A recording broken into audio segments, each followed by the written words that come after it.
And of course, you worked with the amazing Austin Wintory on Stray Gods. How did he kind of come into the fold? Because in another incredible moment of serendipity, I know that working on a musical game is a dream of his as well. Yes. So we'd been looking or thinking about like, oh God, we really need a talented composer who has some songwriting experience in order to deliver on such a complicated idea.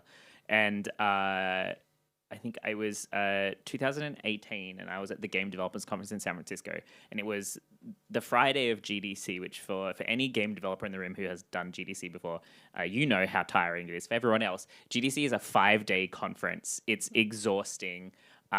It's usually filled with meetings and talks, and it was the Friday, and I was like, I'm done.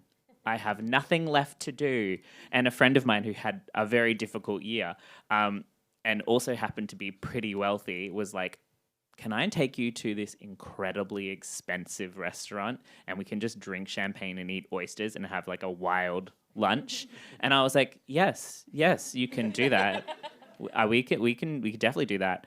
And so I was sitting half cut. I think I'd had like 5 or 6 glasses of champagne, and I get a Facebook message from a friend of mine saying, hey, I'm having lunch with Austin Wintory. I just mentioned your game and he like lit up. He really wants to meet you. And I'm like looking at my watch being like, I fly out in like 3 hours. And Austin, you previously worked on Journey, like Assassin's Creed, like remarkable. One of the most famous composers in video games. Yeah. Like he was the first games composer to be nominated for a Grammy. Like now there is a video game category, but he predated that.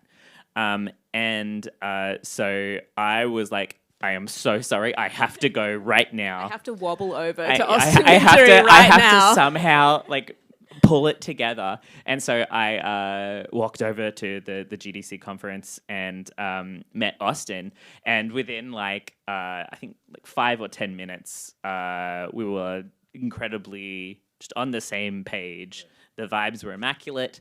And he'd wanted to do something weirdly, had an idea to do something like this previous to us even bringing it up. Like he wanted to make something where the music was the game, but it couldn't quite get anybody on board with it. Couldn't quite form what that idea was. So yeah, when Liam talked to him, it was like, yes, that. And I think I remember sending you a message like very quickly after being like, oh my God, I just met Austin Wintory and he's keen to work with us. This is I'm like, wild. What? And he also mentioned that he had a friend of his that he'd been talking to for a long time about this, and that like maybe at some point like he might talk to him about it.